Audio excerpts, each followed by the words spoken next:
Hello, welcome to the Beyond the Questions podcast, because every great conversation starts with a question. We're having real conversations about life with life coaches, and we are anticipating another great episode. So get ready and let's get started. Welcome to Beyond the Questions, where real coaches come together for authentic conversations.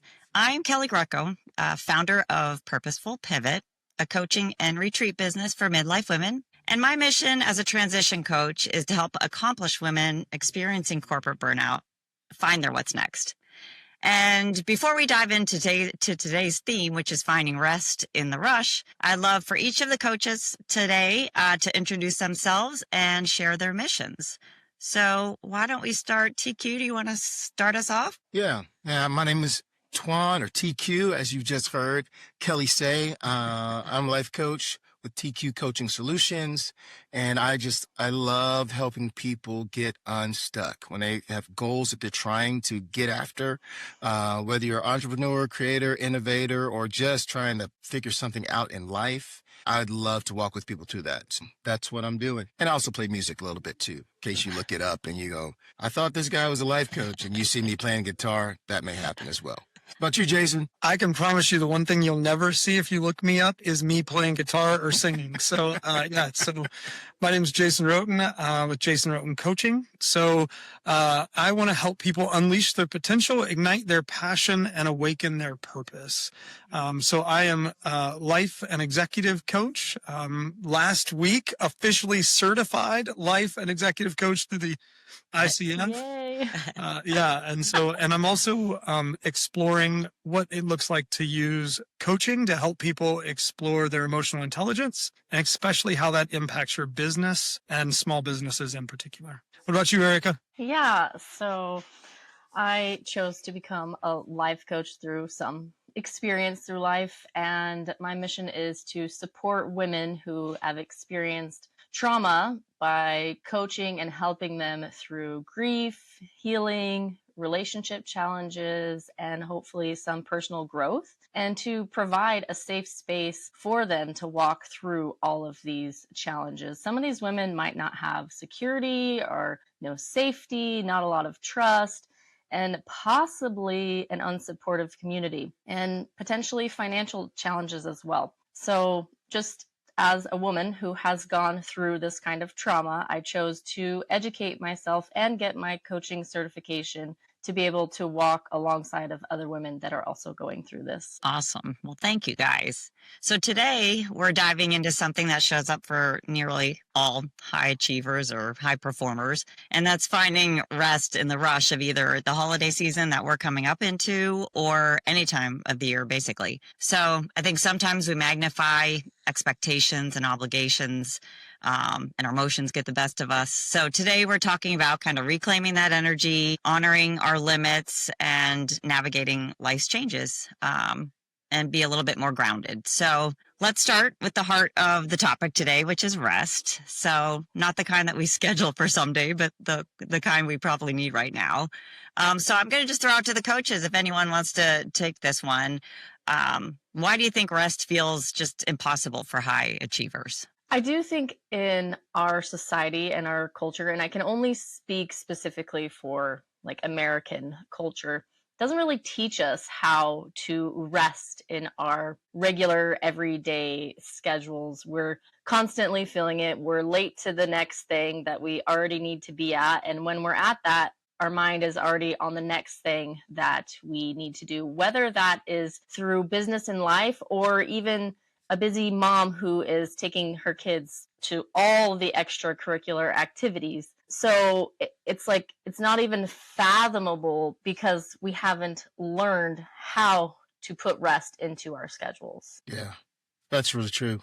And, Kellie, you said high achievers. I feel like, man, people are just surviving. Anybody just trying to live can find themselves in this busy rust burnout, because we just have these responsibilities, like, whatever your roles are, parent, son, daughter, friend, worker, you name it, and you start listing those things up, and then life comes at you. you know, you got crazy things going on in your home and such, you know, and so you're like, okay, and I got to deal with that too. And who knows what else? Now, we're not even talking about what we're thinking about internally, you know, and so you start adding that all up, especially when you're just trying to get it all done. And then days go by, weeks go by, months go by, and you find out, man, I haven't stopped to take a breath, you know? And so, I mean, that's kind of what I've seen, and I would say even experience at times. Yeah, to add to what you guys both said, I think we don't know how to rest. And we live in a completely distracted society. So that little magic box that we all keep in our pocket, I think even when we get a moment to like actually sit or be quiet and rest, we're so worried about what's happening there. I need to check a social media feed. I need to check an email. I need to check my calendar. I want to see what my friend's doing. I just got a text message. Like that thing is constantly alerting us to the fact that there's something else to do. And so for me, a huge part of figuring out how I rest is figuring out how I distance myself from my phone. And when I don't rest. I was going to say the exact same thing. I'm like, oh my gosh, I can't even watch like TV and a commercial comes on. I'm immediately on my phone. Like I just can't, you just can't stop sometimes because like you said, it just comes at you and you have to grab it. And that little alert is there. And it's just, I think it prevents people from really just being present. So I totally agree with that, Jason. So what do you think, like for yourself, for your clients, what do you think triggers burnout the most? Do you think it's always being, you know, on? Do you think it's people getting easily being able to get a hold of you at all hours? What do you think kind of triggers that burnout for people? I mean, I think if I was going to summarize it into one thing, I think it's a lack of boundaries. We're not good as people at putting up things that slow us down or keep us in line. I like to run without rules. My kind of tagline is rules are meant to be broken. And so that's great until there's never a break. And so what are the disciplines that we have to build into our lives to get away from our phone, to create rest, to say, I'm not going to work during these hours? But yeah, I think we lack boundaries. We lack boundaries in our relationships, in our work environment, with our technology. Yeah, it really is a lack of boundaries. And what it's reminding me of is so I was a nurse for 10 years, and as nurses, we get alarm fatigue, and it's that constant alarms going off all of the time. And of course, there are ways to work around it while like you said, Kelly, like all of these dings are going off. And then Jason, with knowing, like, how do we put boundaries in place so that that's not always going off on our phone, or we don't have it always going off on our watch? Or so what are the boundaries to protect ourselves through this so we can have those moments of rest? Like for me, it's, like I leave everything. I do take my phone, but I put it on do not disturb, and I go out and I ride my horse. But, I'm by myself and it's quiet. So putting in those boundaries, like, makes sense. It's whatever the trigger is. I really liked how you said that it's a lack of boundaries. There's a phrase you don't hear every day. I turn off my notifications and go ride my horse. I love that. That is awesome. That's great. I feel like we need a new graphic for the podcast. It should be TQ's body sitting on a horse, or Ericka's body sitting on a horse with TQ's head playing a guitar. Oh my gosh. Perfect. That will draw them in. They'll know exactly what we're talking about then. It's definitely beyond questions at that point, for sure. That's a lot of confusing questions. One or the other. Yeah. Oh, man. These boundaries are an issue. I think sometimes, we're talking about boundaries for external things. I think sometimes this... the burnout and the lack of rest comes because I've connected so much of who I am to what I do, And so if I'm achieving and going after things, and I say achieving, I'm taking the role that I'm in. Let's say, dad, husband, as I said before. But if it's if who I am is dependent on how much or how well I do at that, depending on how I think about it or how others view it, then the next thing you know, I am trying to be better me by doing more. And the next thing you know, I've done so much that I've even lost myself and I've exhausted myself to not be able to do any of those roles or to fit any of that stuff, you know? And so the boundary of, you know, what I do as to who I am, I mean, I think that's a big one because I think it's one of the things that keeps me going to the next thing or trying to accomplish whatever the list of things that I feel need to occur. You know? And I think too, sometimes you put on, you know, what people expect you. Like there's the work Kelly and there's the home Kelly and there's the friend Kelly, and you just keep doing what you think people expect from you. And I mean, doing that and not being just authentic Kelly in every environment, you know, would be exhausting, and that would create burnout. So I think you're right on there, TQ, that it's kind of internally you have to look at it too. Otherwise you exhaust yourself. For sure. Yeah. But that idea of who I am being in what I do, some of that has benefit, right? It's not all bad to invest who you are in what you're doing. I think, and so it becomes a razor thin line of be versus do. And I would say in America, we're really bad at just being. We're really good at doing. But like, think about the last time, maybe you guys are better at this than me, so I'll just admit my deficiency here, but think about the last time you sat in an hour of like silence or quiet to just be. You weren't studying for anything. You weren't trying to accomplish something. You were just being. I don't think we do that very often. Hypothesis anyway. For sure. You find those people who do that, you let me know who they are. I was going to say an hour. Gosh, I can't even do that for 5 minutes. But you're right. You know, we don't find ourselves just stopping and being still. Matter of fact, I think we feel like if we do that, then we're missing out. You're not like gaining. We're not like recharging. We're like, no, if I stop here, then I'm not getting this list done. And then what? You know, who am I? What am I letting down? You know? Yeah. So, and I'm so glad we came into boundaries, because that's exactly where I wanted to go next and try to figure out, you know, how do we protect our boundaries? And are there, you know, as coaches, sometimes you have to look at clients and help them reclaim either their yes or their no during busy times. And they have to be able to say no to things that aren't important and, you know, be able to say yes to the things that are prioritized. So are there, you know, instances that you see where you have to help people through their yeses and their nos so that they can put those boundaries on? Because if you don't, you know, then you're just going to get overwhelmed. Kelly, I actually want to take that question and ask it specifically to Ericka, because I'm amazed when you said, hey, I want to relax, I go ride a horse. That doesn't seem like if I want to relax, I could take a walk. I'm going to put my tennis shoes on and walk out the door, and I'm walking, right? It's a 30-second process. In my mind, riding a horse is a process to get there and then time to actually ride. So how do you create that? How have you created that boundary in your life to be able to do something like that I think is restful? Well, that for me specifically, creating that, right? Like I know that is my resting place. Yes, it might take work. And yes, I am not doing other things. While then in the long run, I know I'm more capable of doing those things because I took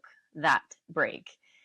And in that, like, kind of framing it of the like yes or no during those busy times, it is creating these spaces for myself, right? Like I'm going to create that space for myself, and I have to practice creating that space. So whether that be practicing, so we can like scale it down, right? Somebody that's not very good at saying no or is uncomfortable, like no is a complete answer. How do we practice in a safe space, creating that simple answer, and then you can practice it bigger?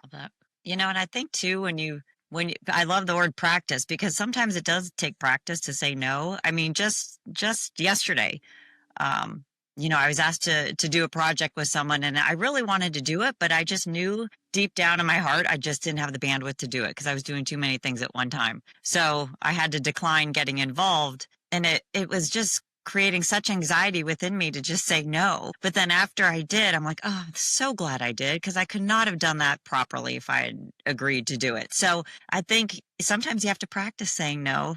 But if you say no to the right things, you end up in a better place because you were looking out for yourself and your time and your value and just what you prioritize. So I'm glad you said practice. Yeah.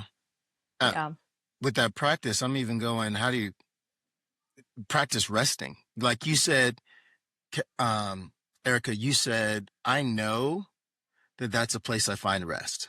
When you're talking about, and so there was such a confidence in that. Like, I'm like, oh, she's done that a bit. And there's something that's come from that. Right. I know that when I take a vacation, and I typically, my vacation is home. Okay. My home where I grew up, high school, Fort Walton Beach, Florida. It is a fabulous place to be from, and you should all go visit. Okay. Are you paying? Road trip. No. Okay. But Let's go to Florida. I'm ready. I mean, I'll let you know where we're going, and maybe we can tag together. Okay. All right, we'll see how it goes. We'll do a podcast live from there. There you go. That would be a great Yeah. place to do it. Yeah. But when I go home, and I'm seeing family, I'm seeing my dad who's in one spot close by. I'm seeing my mom who's in one spot close by. I am trying to make sure that the kids all have stuff to do and when they're not super bored. I find myself going to my mom's house to take care of some things. So she lives by herself. And I don't live close. So when I go there, right. And so I know in my mind, though most people go, vacation, I'm going to be so relaxed. When I do that, I go, no, I'm going to go see family. And that's not necessarily a bad thing, but I am knowing going in that, yes, there's going to be some fun times, but this is not what I would call my resting place. I've not done this super consistently, but I have begun to, in the mornings, go for a walk. It's about 20 minutes. I walk, I pray, I kind of let stuff kind of go. Like my mind starts to jump to things and I'm just kind of chunking that to the heaven, right? And in that, I find that there's this reset that occurs. And I can kind of go, okay, I can get back and start jumping on the list of things to do again, but I don't have it feels like it gets lighter even though the list hasn't changed. You know what I'm saying? And I think there's something that has occurred in my heart and my mind when I take that time to do that walk, And so, and I found that I need it, because if I don't, I am just spinning, just all the things and do this and that and the other. And by the end of the day, I'm just rattled, Totally. I do the same thing. I get up, I don't walk, I get up and I go exercise. And if I don't, people think, oh, you exercise all the time. And I'm like, well, yeah, because it's mostly for my mental clarity. It's more because if I don't do that, the rest of my day is just off. So that's kind of my place too. I actually downloaded an app, like a meditation app, to try to learn how to meditate, because everyone, speaks so highly of it and I could never do it. So I downloaded an app and I'm like, every morning I'm going to do this. I got to tell you, I need more practice thinking of that word, because I can't get it. I have such trouble sitting there for 5 minutes. Like I can't even get up to the 10-minute mark. So I need more practice, but I think maybe we all have to do it in different ways. Maybe is my message. Yeah. Oh, Yeah. I think that is so true, Kelly. And I think it's one of the things you ask how we help our clients. I think one of the interesting things is I can't tell anybody else how to rest. Like there are things that I do to rest, or if I were Ericka, it's not like I can be like, hey, just go buy a horse and ride it. It'll be restful, right? Like that's how Ericka rests. TQ rests with a walk. You rest with exercise. Like each of us finds that thing that is the way we rest. I too, I get a lot of emotional health out of working out. I was part of a kickboxing gym for about a year. And I can tell you, there were days I went to that kickboxing gym and there were faces on that bag that I was punching and kicking because it just doesn't sound restful. It's not. But in the end, you just come away and you're like, that stress is gone, that I have clarity about what I need to do and where I need to go. I sat in some of my most intense meetings with like just pure calm because of that. But there are other things, like there are lots of pieces that play to that. I think the important thing is for people who are listening is, where do you find rest? Is it in music? Is it on the back of a horse? Is it on a bike? Is it in a hike? Is it reading a book? What is that thing that restores you and you walk away from and you go, ah. And whatever that is, I think that's where we need to think about, how do we build more of that time into our schedule for those activities along the way? And I think too, when life gets chaotic, you tend to pull back from those things because you don't have time for them. And I think that's when you need to lean in more, because you're going to need that kind of mental clarity and rest to handle those crazy days. And I know it's hard to do. It's easier said than done, but I think people really need to lean into those exercises or walks or whatever, works for them right when they're busiest. For sure. So are there signs that you see maybe from people that you know that you can tell they're kind of pushing back or they're pushing past that healthy limit, and that maybe, they try to make you think everything's fine on the outside, but you can just tell, there's something there. And it's like, how do you kind of break through to that person to say, look, you're pushing past your healthy limit. You need to kind of regroup. Because I think people do that often too, that they just push everything down and try to act like everything's fine. I think when I'm noticing that, I've been listening to who they want to be, right? And then what they're telling me or what they're exposing. I try to find out, hey, what are your goals? Where are you headed? What in your mind is going to really bring life, right? And when I know that and they feel like, yeah, this is what life would really look like for me, and then I find that what they're doing is incongruent with that, then I try to say, hey, does this, how you're living now, does this fit? And say, okay, if there are things here that doesn't fit with what's over here, what are those things? Or how can you protect that? How can you, pull away from that or take some of those things out to kind of get back to what you were trying to be, And some people do things because it's just what they've always done, right? Even if it drains them, they've always done it. So they have a tough time of breaking out of that. And I think sometimes people need help to kind of take those blinders off and help them see that just because you used to do it that way doesn't mean it works for you anymore. Well, and Kelly, I think that's so true into the season we're walking into. Like, here we are headed into Thanksgiving. We're headed and Christmas is going to be fast on its heels. And we're like, I have to do this because we've done it for the last 25 years and we hate it every time, but we just have to keep doing it, or it adds more stress to us every time we do it. Like, what would it look like to say, does that actually align to what I value? Like, if I look at this season or my life in general, are the things I'm spending my time doing lining up to the things I tell everybody I value? And if not, why are we still doing them? Right? Like, I mean, especially if it's just like, well, it's tradition. Okay. Do you really want to keep that tradition? Like, how important is that tradition to you? So yeah, I think there's a lot to be said for looking at, we always do this. Yeah. And what's left behind? When you turn around and you look backwards, what's in your wake of we've always done this? How many family arguments or disappointments or frustrations inside of ourselves live in that we've always done it this way? I'm curious if anyone here wants to share, is there a time where you personally said no to something and it reshaped kind of how you moved through life, or it reshaped, whatever you were dealing with at the time? Well, I think because it's kind of a hard question, right? Like, It's a vulnerable question, and I'll go for the big no here in my life to just share some of the things, which was saying no to, no longer being a doormat.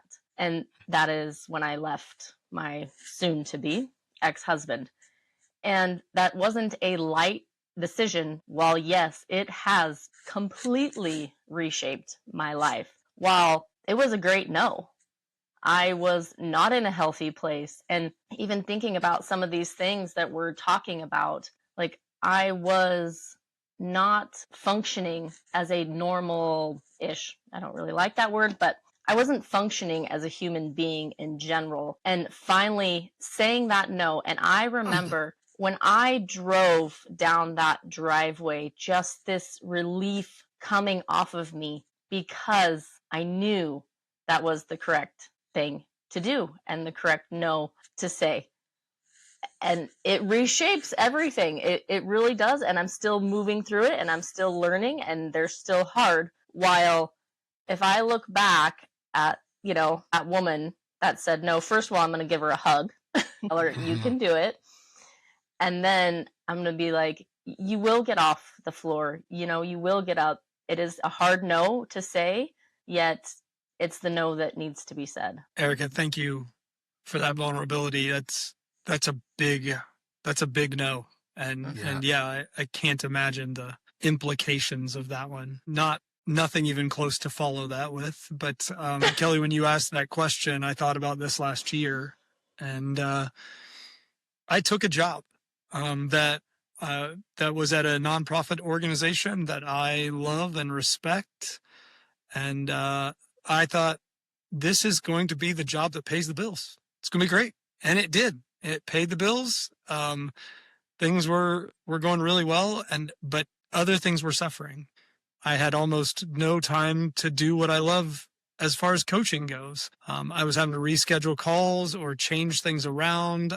I think I realized I was at my limit when my in-laws came to visit, and we sat down to watch a family movie at 8:00, and I think I was snoring by 8:05. And as long as I was still moving, I was fine. But every time I sat down, I fell asleep. And just realizing that job, while it was great, and that organization, while it was amazing, this was not the thing I was supposed to be doing. This was not the direction I wanted to go. And so I had to say no. And I think it's hard because we don't see, I think this is where a good community comes in, is we don't always see the impact or the implications of all the yeses. But I'm thankful for my wife who was like, hey, we need to talk about this. We need to figure this out. And so who are those voices in our lives that we allow to get close enough to say, we need to slow down, or I'm afraid of what the implications are going to be? Yeah, that's true. I think my no goes back to one of the places that I worked. I've worked in several different churches, and where we're headed was just going two different ways. And at least is our philosophy of how to go about doing this thing called ministry. And I had to say no to that. I had to pull away from that, which was very hard. And there was no backup, there was no hip pocket thing that I had, well, I just go do this thing, or I'm going to this other church, or whatever the case may be. There was just a matter of going, man, this is not working out. I am running ragged. I am, I feel like I'm in such conflict in where we're headed that it was very wearisome, and it, producing a lot of exhaustion and stress. And so there came a point where mutually agreed with my leadership, or my bosses, for lack of a better term, that it is best to say no to what I'm doing here and figure something else out, because not only were we not on the same page, but it just wasn't good for my heart and my spirit, and I needed to find that new direction to go in. So I guess that was a boundary that was put. I don't know that I've ever thought of it in that way until we kind of start talking about this topic. I'm not even sure I would have called it burnout, but it was definitely, there was such a release of stress that I'd been in for a while, that that I didn't realize, man, there was a lot that I was carrying, and to be able to do something else was good. And so now there were other things that came up in the new area, but that's another topic. But that no, there was the right thing at that moment, though it was extremely difficult. Yeah. Yeah. Like you guys, mine's job career related as well. I said no to, the corporate life I was in for over 30 years. And the burnout built up for me, and you just kept pushing it down. You think, oh, I just need a vacation, or I just need to get away. And you don't realize it. I think you really don't realize some of these things until you're in it, like until you're out of it. When you're going through it, like it must have gone on for me for years. Like you said, TQ, I was just carrying it, and I got used to the load. And then it wasn't until I was willing to say, this just isn't what I want to do anymore. I left same like you. I left without a plan, but I just couldn't do it anymore. Like I loved where I worked. I loved the people. I loved everything. It was just inside of me. It just was no longer my vision for my life. So it would have been easier, I think, if I left because I just hated it. But so it was much harder because I did like it for a while, but then I got burnt out and left. So I know that was my no. And I didn't realize it was that big of a no until I look back now, and it completely changed my life. So, yeah, I think we all kind of go through these transitions, whether it's career or relationships or, aging parents or kids leaving the home, but we all go through whatever transitions, we go through. And, it leaves us with decisions, right? And so you just hopefully make the right one and hold to your boundaries and your values and make the right ones. I was just going to say, I think that just in listening to everyone's stories here too, from the outside, right? It might have looked okay, except Jason, maybe your wife knew, that things weren't going on, but it's like from the outside, everything might look okay. Like somebody's looking in, oh yeah, their life is fine. But what is that internal conflict, and going back to those values and beliefs that we have, and basing our decisions, on that. Like you said, like you didn't realize until you finally said that no, that you looked back and saw like, wow, like this, I might not have this plan going forward, but this isn't the plan for me anymore. While just somebody might looking in, and that's your own internal dialogue, right? And so it's like recognizing these things within ourselves and then basing the decisions, whether it's a no or a yes, off of that. And then, we might need help through those kind of sticky times. And I guess is there like a mindset shift that you think helps people move through change more easily? Because I think it all starts with your mindset, right? Like you have to be willing to take a risk and say no, because the easy way is just to stay in whatever you're in, So I think you really need to kind of, like you said, Ericka, look internally. It starts internally, and maybe there's a mind shift or a mindset shift to kind of get you past the fear and make that choice. Is there something that you do or you have clients do that helps kind of shift that mindset? I think first it's as they're working through something that they want to have a change, right?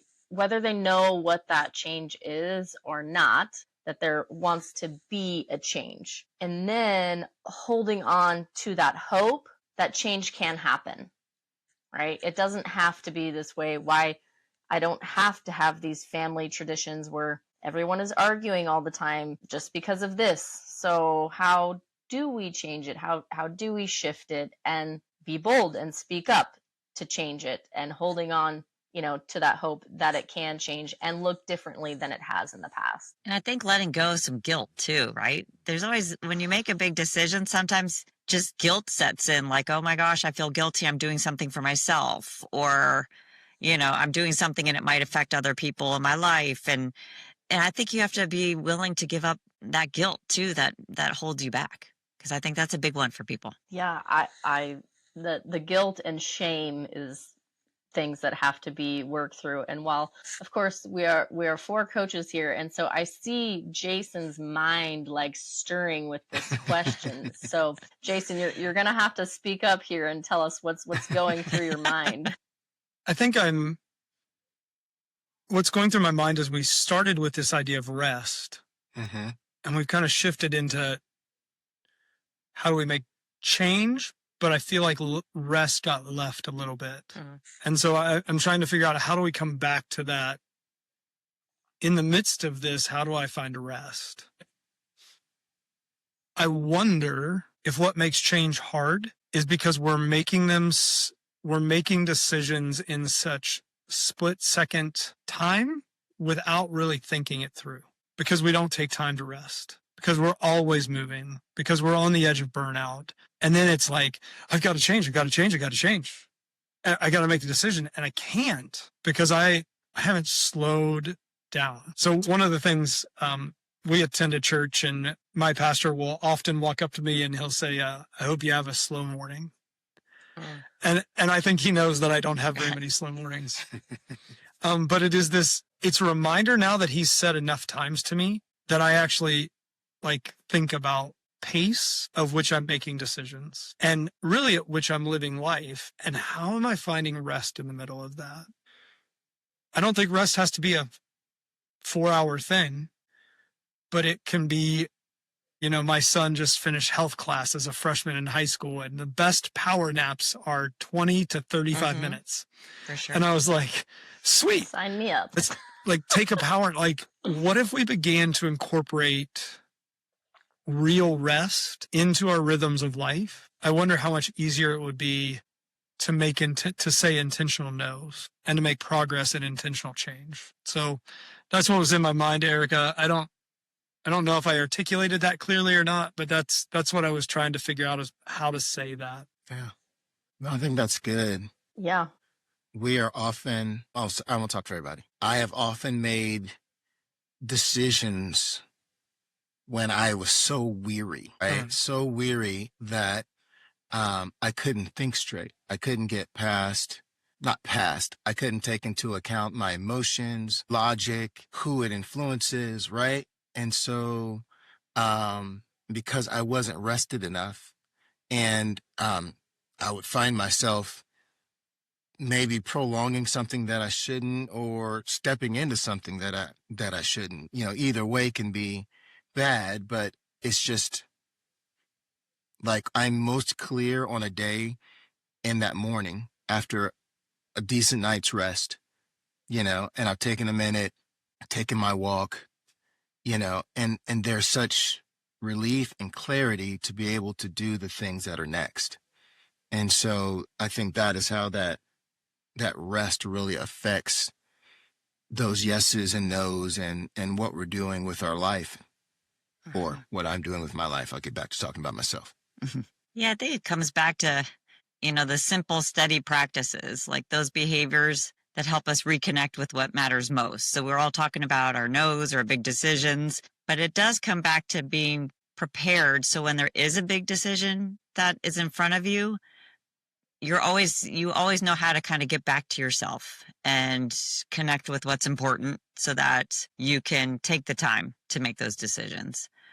And I mean, I'm sure there's other weekly practices or daily practices people do, other than, ones that we've named, that really help to kind of get themselves into space, so that when a big decision arises, that they're already prepared for it. Because I think it all goes back to where you are, just, with your rest and your mental clarity and how you approach life. So I think a lot of times it comes down to the small things and making sure you're just connected to yourself, so you're ready at the right time. But I think, we're getting closer to the end. So I want just to wrap up a little bit. I'd like, if you don't mind, each of you to share maybe a piece of advice or a reminder, something you wish people listening knew, about maybe some recommendations on how they don't lose themselves in the rush, and what they can do to make sure that they're always present. I know we talked about a few here, but is there one thing you want to leave people with today?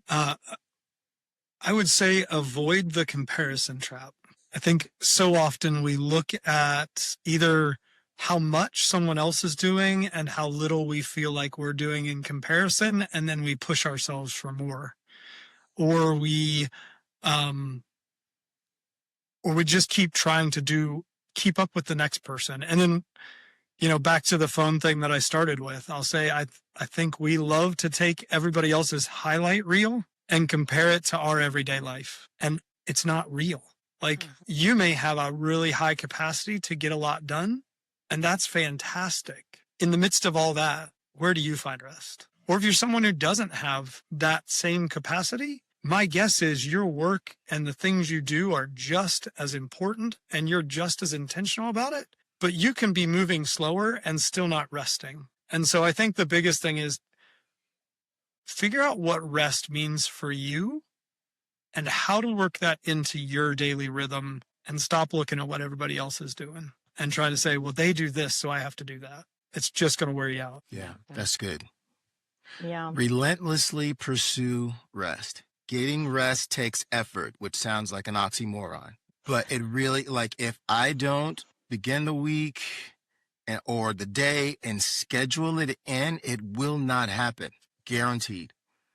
Because there are too many things calling my name, saying, Twan, come do this. TQ, let's have this talk. And the next thing I know, the whole day's gone. I've gotten just a couple hours of sleep because I've let too many things go on, and then the next day begins. And it just keeps continuing until the next thing you know, I am at my wit's end, and I don't know what end is up. Yeah. And we've kind of said this, but haven't put the word on it. Well, it's self-care, right? A lot of the people, and even myself, still in, different times of survival mode, which that is a whole other conversation for itself. It's very hard to find the rest when you're in survival mode. And so picking a little bit of self-care, whether that be journaling, taking a walk, taking a bath, and, making sure your phone isn't in there, just a small self-care thing that, a person can do to find that little bit of resting space for themselves. Awesome. Well, thank you all for being here and being so honest and generous with your perspectives. If you're listening, I hope you walk away with permission to slow down, to choose differently and protect the parts of your life that matter the most. So join us next time as we continue our deep conversations, and oftentimes funny and crazy. But we hope, you'll honor yourself and what it means to grow and evolve and live with purpose. So until next time, thank you all for being here. Kelly, I don't want to Jason's ruin not your done. beautiful ending, but one resource I would recommend for people if they're looking for something, if they're readers or want something to read, John Mark Comer wrote an incredible book called The Relentless Pursuit of Hurry. And it is a fantastic resource if you're looking for something to read that goes along with this. I'm sorry, Kelly, I didn't want to interrupt. That's beautiful. I love it. Thank you. All good. Nope. Awesome. And the I feel like- holidays are coming. You can Yeah. still take rest there. Yeah. I would say. And, hopefully you have heard this. While if nothing changes, nothing changes. Mm-hmm. Good Yep. words. Yep. All right. We'll hopefully you'll stick with us and join us next time. So thanks everybody for being here. Appreciate it. To you Bye, guys. everyone. Bye. Thanks for Bye. listening to this episode of Beyond the Questions. Be sure to subscribe so that you can stay up to date concerning future episodes. And if you would like to connect with any of the hosts on Beyond the Questions, their contact info is linked in the description below. Thanks for stopping by, and we will see you on the next episode of Beyond the Questions.